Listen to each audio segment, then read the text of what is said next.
GS centre math solution YouTube channel में आप सभी का स्वागत है। आज से हम शुरू करने वाले हैं, छत्तीसगढ़ को शुरू करने वाले हैं।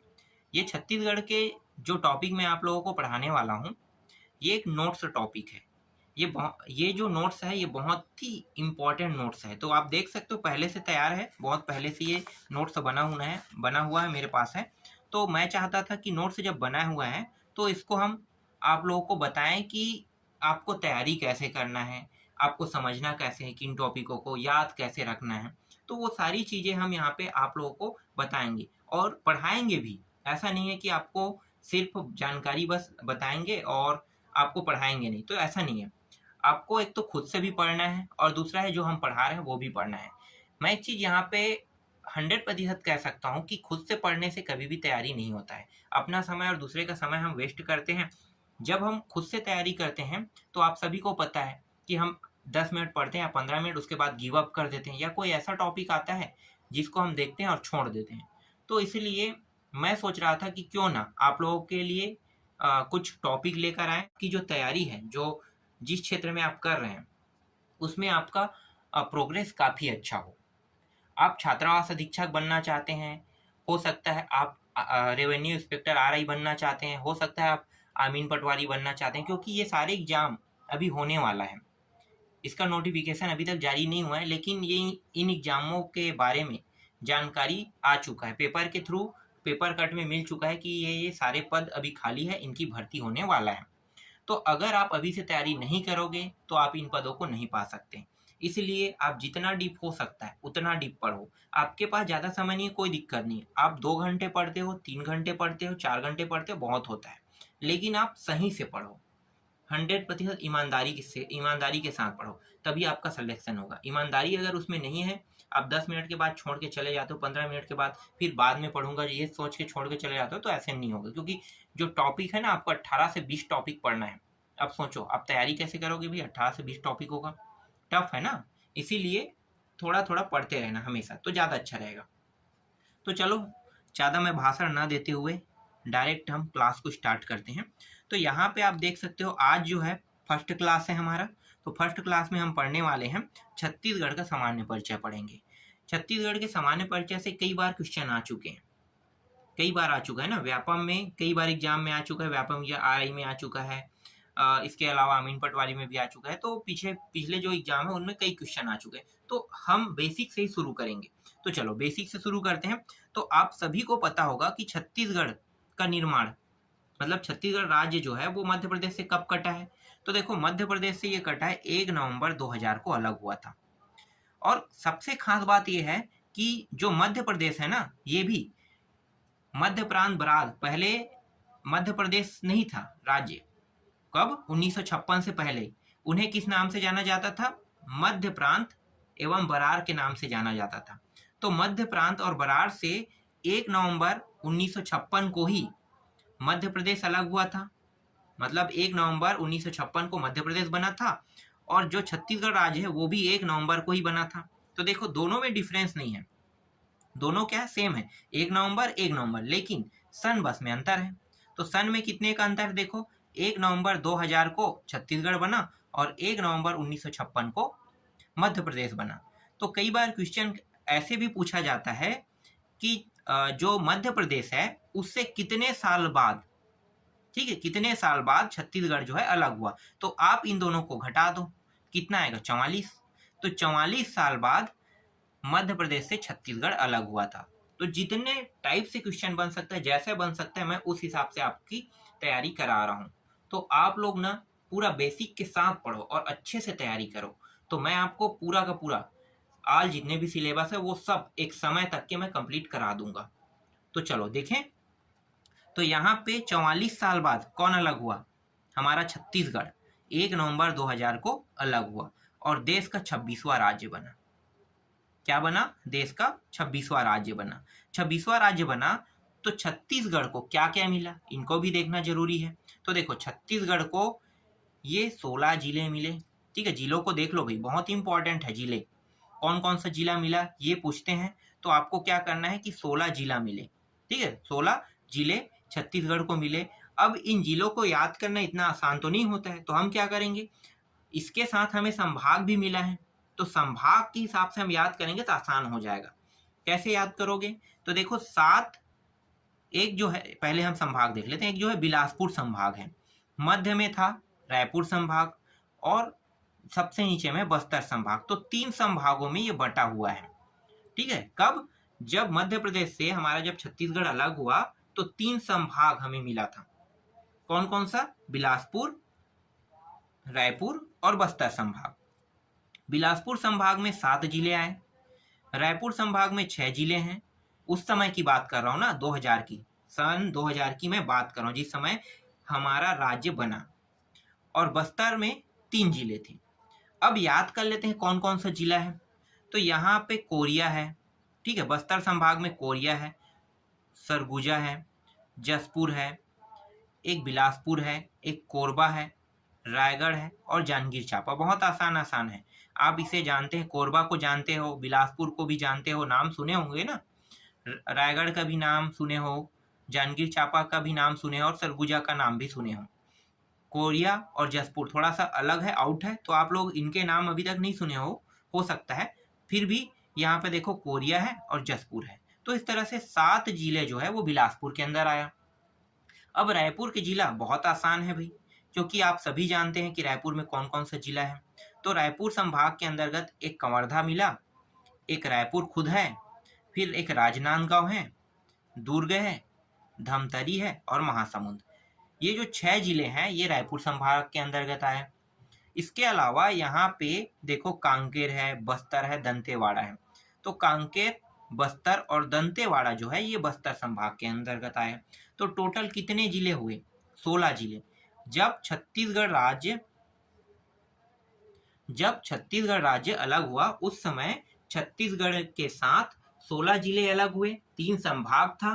तहसीलों की संख्या जो है वो है 96 तहसील और जनपदों की संख्या है 146, 146 जनपद है। इस तरह से अब हम ये जान लेते हैं कि इसकी जो क्षेत्रफल है वो कितना है। तो देखो 2 आधार दिया गया था। पहला जो था वो 135 191 और दूसरा है 135 194। तो ये दोनों सही हैं, 135 191 और 135 194। लेकिन यहाँ पे दोनों अगर ऑप्शन में दिया जाता है तो आपको उठाना है 135 194, मतलब 1,35,194 वर्ग किलोमीटर को आपको उठाना है। ठीक है, दोनों आधार में रहेगा तब। और जो हमारी राजधानी है वो क्या बना? रायपुर। और हाई कोर्ट जो है वो बिलासपुर है। अब यहाँ पे जो हाई कोर्ट है ये कौन सा नंबर का है, क्वेश्चन पूछा जाता है। तो मैं आपको बता दूं कि ये 19वां नंबर का है। कौन सा नंबर का? 19वां। हाई कोर्ट जो है वो देश का 19वां नंबर का हाई कोर्ट जो है वो बिलासपुर में है।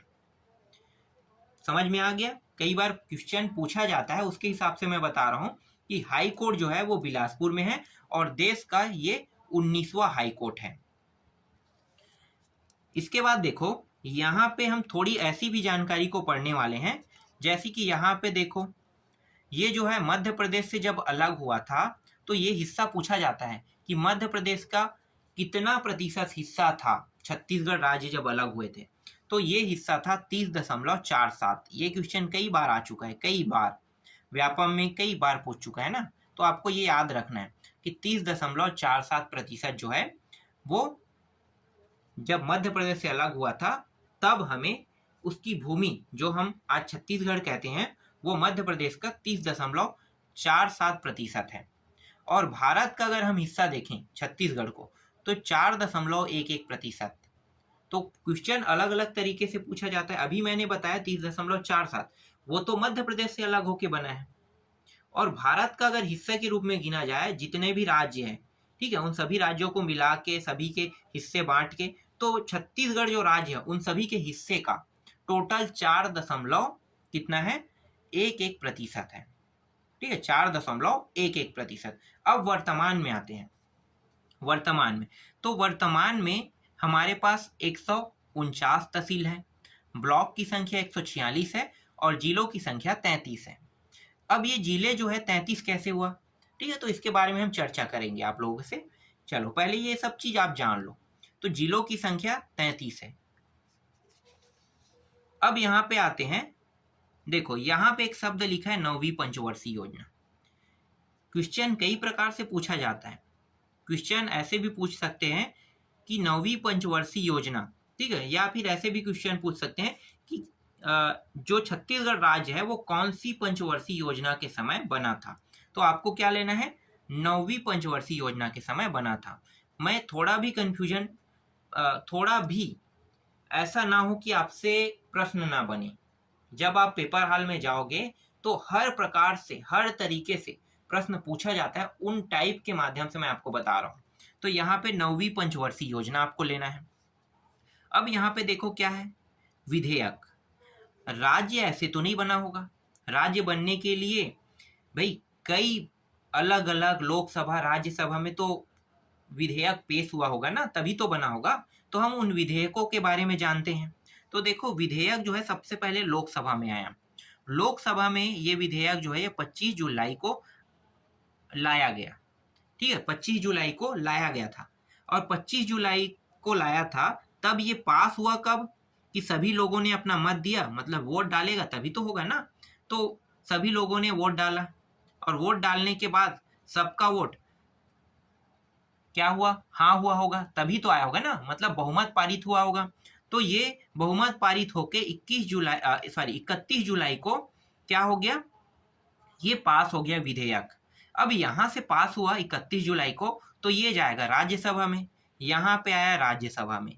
राज्यसभा में ये कब आया, 3 अगस्त को। 3 अगस्त को राज्यसभा में ये पेश किया गया।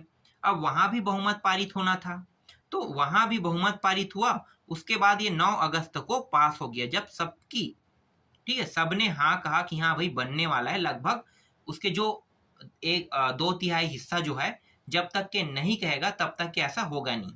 तो 2/3 हिस्सों ने कहा कि हाँ बनना चाहिए, छत्तीसगढ़ अलग है, उसकी बोली अलग है, भाषाएं अलग है, तो ये मध्य प्रदेश से अलग होना चाहिए, क्योंकि मध्य प्रदेश में हिंदी बोला जाता है और छत्तीसगढ़ में छत्तीसगढ़ी बोला जाता है। तो इस हिसाब से भाषा के आधार पर ये बनना तो चाहिए। तो इसीलिए यहाँ पे ये लोकसभा राज्यसभा में पेश हुआ और पारित भी हो गया। तो 9 अगस्त को ये क्या हुआ, राज्यसभा में पारित हो गया। अब ये आता है राष्ट्रपति के पास। बिना राष्ट्रपति के हस्ताक्षर के कभी भी कोई भी राज्य अलग नहीं हो सकता। तो राष्ट्रपति के हस्ताक्षर के लिए आया कब, 25 अगस्त को। 25 अगस्त को राष्ट्रपति के पास गया, और ये जो है उस समय राष्ट्रपति जो है वो KR नारायण था।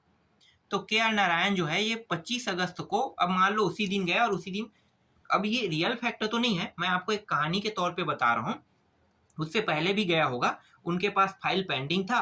25 अगस्त को KR नारायण ने साइन किया और उस दिन वो घोषणा कर दिया कि 25 अगस्त के दिन ये घोषणा हो गया कि हाँ, जो छत्तीसगढ़ राज्य है वो मध्य प्रदेश से अलग होगा। कंप्लीट हो गया यहाँ पे पूरा प्रक्रिया। अब क्या होता है, देखो यहाँ पे और कुछ चीजें जानना बहुत जरूरी है कि उस समय PM कौन था, अटल जी था। ठीक है, अटल बिहारी वाजपेयी जी थे। तो उस समय PM जो थे अटल जी थे।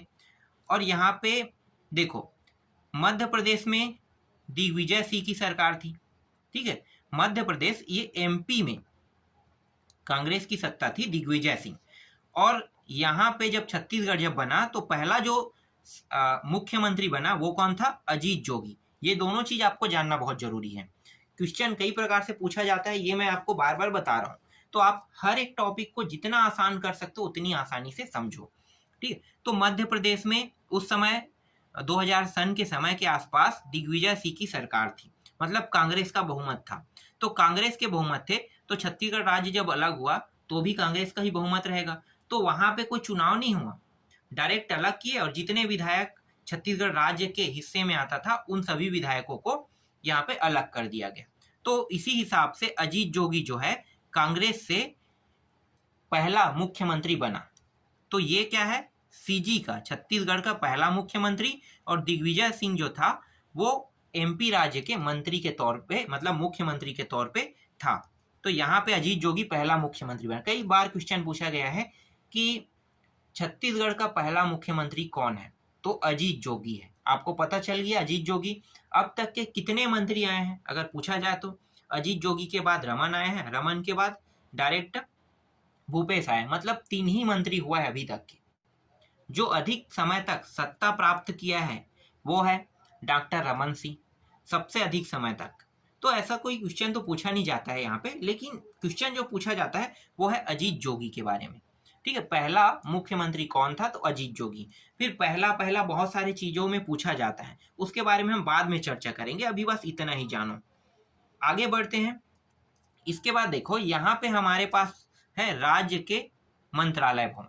कई बार क्वेश्चन पूछा गया है ना, राज्य के मंत्रालय भवन का नाम क्या है, तो उसका नाम आपको देना है महानदी। क्या नाम देना है, महानदी। ठीक है, नाम तो मिला है लेकिन नाम में आपको टिक पाना है, मतलब मेरे कहने का मतलब है कि राज्य में मंत्रालय भवन का नाम क्या है, मंत्रालय भवन का नाम है महानदी और सचिवालय भवन का नाम है इंद्रावती। ये अभी वर्तमान में नया रायपुर में आप लोगों को पता होगा। तो राज्य के मंत्रालय भवन का नाम महानदी और सचिवालय भवन का नाम इंद्रावती है। चलो आगे देखें। अब देखो जिलों की संख्या कैसे बढ़ा होगा, तो मैं आपको दिखाता हूं जिलों की संख्या। 2007 सन की बात है, जब हमारे पास 16 जिले थे ना, तो 2 जिला हमें मिला, एक मिला नारायणपुर और एक मिला बीजापुर। तो नारायणपुर और बीजापुर ये किन जिलों से कट के बना है, ये पूछा जाता है। तो 2007 में 2 जिला बढ़ा, तो 2 जिलों से 16 जिलों से कितना हो गया, 18 जिला हो गए। तो 18 जिला में एक था नारायणपुर और एक था बीजापुर। ये किन किन जिलों से कट के बना है, तो यहाँ पे देखो बस्तर से कट के बना है नारायणपुर और दंतेवाड़ा से अलग होके बना है बीजापुर। तो यहाँ पे क्या है, देखो ये बस्तर वाला हिस्सा है। ठीक है, ये ऐसा कुछ कांके रहेगा ऐसा। ठीक है, यहाँ पे मैंने कुछ गलती कर दिया है चित्र में, कोई दिक्कत नहीं है, आप इसको समझना। तो यहाँ पे लगभग लगभग नारायणपुर है और नारायणपुर के नीचे में ये बीजापुर है, इस तरह से। ठीक है, तो 2 जिला है, ये दंतेवाड़ा से कटा है और बस्तर से कट के बना है कौन सा, नारायणपुर। तो आपको पता चल गया कट के बनने वाले जिलों में 2007 में सबसे पहले कट के बना है कौन सा, ये जो बस्तर है इससे कट के बना है नारायणपुर और इससे कट के बना है दंतेवाड़ा से बीजापुर। यहाँ पे आप स्पष्ट देख सकते हो, ये रहा नारायणपुर से। ठीक है, नारायणपुर बस्तर से और बीजापुर दंतेवाड़ा से अलग हुआ है। इसके बाद 2012 में आते हैं। देखो 2012 की बात करते हैं। 2012 में हमारे पास कुल जो जिले थे उसमें से कुछ और जिले बढ़े हैं। ठीक है, तो आप देख सकते हो 9 जिलों की वृद्धि हुआ है। तो 9 जिले, नए 9 जिले बने थे, तो ये 2012 में बना था। तो 2012 में देखो एक है कोंडागांव, सुकमा है, बलौदा बाजार है, गरियाबंद है, बेमेतरा है, बालोद है, मुंगेली है, फिर यहाँ पे आप देख सकते हैं सूरजपुर और बलरामपुर। ठीक है, तो ये सभी बने हैं। अब यहाँ पे सबसे इंपॉर्टेंट जानकारी क्या है कि ये किन किन जिलों से कट के बना है, ये भी तो जानना है ना। तो कोंडागांव बस्तर से कटा है, देखो फिर से बस्तर से कटा है, सन भी याद रखना 2012 में। ठीक है, तो बस्तर से कट के बना है कोंडागांव। अब बस्तर कहाँ पे है भाई, देखो ये रहा, तो कोंडागांव यही आसपास में है। ठीक है, ये कटा है तो ये हिस्सा 2 हिस्सों में अगर इसे बांटते हैं तो ये हिस्सा क्या बन जाएगा, कोंडागांव बन जाएगा। एक आपको मिल गया। सुकमा देखो, सुकमा ये रहा, दंतेवाड़ा से अलग हुआ है। तो यहाँ पे दंतेवाड़ा है, तो नीचे वाला एरिया जो है ना, यहाँ पे बीजापुर तो पहले से अलग हो गया 2007 में, तो दंतेवाड़ा बचा, तो ये दंतेवाड़ा भी यहाँ पे अलग होके ये दंतेवाड़ा बीच में आ गया और यहाँ पे आ गया सुकमा। ठीक है, तो सुकमा जो है दंतेवाड़ा से कट के बना है। अब यहाँ पे देखो बलौदा बाजार रायपुर से अलग हुआ है। अब रायपुर कहाँ है भाई, देखो ये रहा रायपुर। रायपुर से यहाँ पे बलौदा बाजार है, तो बलौदा बाजार जो है अलग हुआ है रायपुर से। आपको जानना, सभी जिलों के बारे में जानना बहुत ही जरूरी है ना, तो आप लोगों को इसीलिए मैं आपको बता रहा हूँ कि रायपुर से बलौदा बाजार और महासमुंद से गरियाबंद। अब ये देखो महासमुंद कहाँ है भाई, ये हिस्सा पूरा महासमुंद है, एक हिस्से को यहाँ पे काट दो, 2 हिस्सों में बांट लेंगे तो क्या बन जाएगा, गरियाबंद बन जाएगा। तो नीचे वाला गरियाबंद हो गया, तो गरियाबंद महासमुंद से अलग हुआ है। फिर यहाँ पे देखो कौन सा है, बेमेतरा आता है। बेमेतरा दुर्ग जिले से अलग हुआ है। आपको पता है बेमेतरा दुर्ग कहाँ पे है, तो देखो ये रहा दुर्ग है, दुर्ग से बेमेतरा, दुर्ग से 2 जिले बने हैं ना, एक बना है बेमेतरा और एक बालोद। तो देखो बेमेतरा ऊपर में है, नीचे में बालोद है और बीच में दुर्ग है। तो इसका 3 हिस्से आपको करना है, एक हिस्सा यहाँ पे, एक हिस्सा यहाँ पे, ऊपर को बेमेतरा, इसको दुर्ग और इसको बालोद कहते हैं। तो दुर्ग से 3 जिले अलग हुए हैं, सॉरी 2 जिले अलग हुए हैं, बेमेतरा और बालोद। इसके बाद देखो मुंगेली। ठीक है, मुंगेली को दिखाता हूं मैं आपको, ये रहा मुंगेली जिला। मुंगेली जो है वो बिलासपुर से अलग हुआ है। तो मुंगेली देख लेते हैं भाई कहाँ पे है, ये देखो बिलासपुर। तो यहाँ पे इसको दो हिस्सों में बांट लो, तो यहाँ पे नीचे वाला मुंगेली, ऊपर वाला बिलासपुर हो जाएगा। फिर अब बचा है 2 जिले बस, और बचा है 7 जिलों के बारे में हम लोगों ने जानकारी जान ली है। ठीक है, अब देखो सरगुजा, एक है सूरजपुर और एक है बलरामपुर, सूरजपुर और बलरामपुर। तो यहाँ पे देखो सरगुजा को देखो, तो इसको 3 हिस्से में करना है। ठीक है, यहाँ पे ऊपर से 2 हिस्से, तो एक हो जाएगा ये सूरजपुर और ये पीछे वाला बलरामपुर और नीचे वाला सरगुजा हो जाएगा। तो इस तरह से 9 जिलों का निर्माण हुआ है 2012 में। अब 2012 में 9 जिलों का निर्माण हुआ है, तो संभागों की जो संख्या है वो भी बढ़ गई है। संभागों की संख्या 5 हो गई है। इससे पहले जो था वो 4 था ना। 2008 में एक और संभाग बढ़ा था, मैं बता देता हूँ उसके बारे में। ये सरगुजा जो है ना 2008 में बना था। ठीक है, तो सरगुजा भी संभाग बन गया 2008 में, तो चौथा संभाग हो गया। अब 5वां जो संभाग है ये दुर्ग बना 2012 के आसपास, 2012 में लगभग बना है। तो दुर्ग जो है 2012 में संभाग बना है। तो पहले से बस्तर था, रायपुर था और बिलासपुर था। ये बना है 2008 में और ये बना है 2012 में। तो इस तरह से 2 संभागों की वृद्धि हुई। ठीक है, तो अब कुल कितने संभाग हैं? वर्तमान में 5 संभाग हैं। और जिलों की संख्या अगर देखा जाए तो 33 जिले हैं। अब यहाँ पे आपको एक और जानकारी यहाँ पे मैं बताने वाला हूँ कि ये 33 जिले हैं, ये जिलों की संख्या 33 है, तो कौन कौन से जिले और कैसे कटा होगा। तो चलो इसके लिए मैं आप लोगों को चित्र दिखाता हूँ। यहाँ पे चित्र के थ्रू आसान हो जाएगा। देखो कहाँ कहाँ से कैसे कटा है। यहाँ पे आप देख सकते हो ये कोरिया है। अभी वर्तमान में भूपेश की सरकार आने के बाद जो जिले बने हैं उन जिलों के बारे में मैं जानकारी बता रहा हूँ। ठीक है, तो सभी जिलों को अच्छे से देखना। यहाँ पे ठीक है, इसको कोरिया को 2 हिस्सों में बांट दिया। कोरिया से एक अलग हुआ है यहाँ पे मनेंद्रगढ़। ठीक है, 3 तहसीलों को मिला के बनाया गया। तो आप सिर्फ इतना जानो कि मनेंद्रगढ़ नाम से बना है।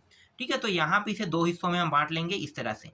2 खंड में हो गया, एक खंड कोरिया है और नीचे वाला मनेंद्रगढ़, एक मिल गया आपको। अब नीचे आते हैं, देखो जहां जहां से कटा है ना सिर्फ वही मैं आपको बता रहा हूँ। इसके बाद रायगढ़ को भी 2 हिस्सों में बांटा गया है। ठीक है, रायगढ़ को भी 2 हिस्सों में। तो चलो मैं इसको 2 हिस्सों में बांट लेता हूँ इस तरह से, कुछ हिस्सों में। ठीक है, ये एक हिस्सा रायगढ़ हो गया, दूसरा हिस्सा क्या होगा, ये वाला होगा धरमजयगढ़। ठीक है, तो धरमजयगढ़ जो है वो एक और जिला बना है, शायद धरमजयगढ़ है या कुछ अलग नाम है, चलो धरमजयगढ़ के नाम से जानते हैं। ठीक है, तो यहाँ पे धरमजयगढ़ जो है ये दूसरा बन गया। देखो 2 जिले अलग हुए। इसके बाद देखो ये जो है जांजगीर चांपा है, इसको भी 2 हिस्सों में बांट लो। चलो, तो यहाँ पे एक सक्ती नाम का जगह है। सक्ती भी पहले तहसील और जनपद था। अब तहसील और जनपद, देखो जितने भी जिले कटे हैं ना वो पहले तहसील या जनपद ही था। तो उन्हीं तहसील और जनपद जहाँ पे जनसंख्या ज्यादा है ना उनको जिलों में विभाजित कर दिया। तो यहाँ पे एक सक्ती नाम का जगह है और सक्ती जो है वही क्या बना, जिला बना। तो 3 जिले हो गए। फिर आते हैं बिलासपुर में, आते हैं बिलासपुर को भी 2 हिस्सों में बांट लेते हैं। तो यहाँ पे गौरेला पेंड्रा है ऊपर में और नीचे में बिलासपुर। तो ये ऊपर वाला हिस्सा जो अलग हुआ है ना ये गौरेला पेंड्रा है। तो ये चौथा जिला हो गया। आपको पता चल रहा है जिला, यहाँ पे मनेंद्रगढ़ है, यहाँ पे गौरेला पेंड्रा जिला अलग हुआ है बिलासपुर से, फिर जांजगीर चांपा से सक्ती अलग हुआ है और रायगढ़ से धरमजय अलग हुआ है। 4 मिल गया। चलो अभी और है और देखते हैं। इसके बाद देखो यहाँ पे आते हैं हम लोग राजनांदगांव में। राजनांदगांव का 3 हिस्सा हो गया। अब ऊपर को हम खैरागढ़ कहते हैं। ठीक है, खैरागढ़ भी नया बना है और एक यहाँ पे नीचे में बना है मोहला मानपुर। ठीक है, मोहला और मानपुर जो है ये भी अलग बना है। तो इस तरह से यहाँ पे 2 हिस्से हो गए। समझ में आया यहाँ पे कितने हिस्से, 2 हिस्से। एक हिस्सा रायगढ़ है और एक हिस्सा ये है। तो इस तरह से कुल मिला के कितने जिले हो गए, कुल मिला के 33 जिले हो गए। 6 नए जिले भूपेश सरकार के आने के बाद बना है और पहले 27 था। तो 27 और 6 कितना हो गया, 33। आपको जिलों के बारे में जानकारी जानना बहुत ही जरूरी है। ये है मोहला मानपुर, ये है खैरागढ़। ठीक है, ये दोनों नया बना है राजनांदगांव जिले से कट के। इसी तरह से यहाँ पे जांजगीर चांपा में आते हैं तो सक्ती नया बना है जांजगीर चांपा से कट के। रायगढ़ से नया बना है धरमजयगढ़ और बिलासपुर से बना है, बिलासपुर से गौरेला पेंड्रा और कोरिया से मनेंद्रगढ़ बना है। तो इस तरह से जिलों की संख्या कुल कितना हो गया, 33 हो गया। तो यहाँ पे आज की इस वीडियो में मैं आज इतना ही आपको जानकारी दूंगा जब हम कल आप लोगों को बताएंगे तो कुछ नई जानकारी के साथ आपको अच्छी जानकारी बताएंगे और बहुत ही लॉजिकली और कम समय में याद करने वाली। तो इस तरह से आज की वीडियो को यहाँ पे हम क्लोज करते हैं।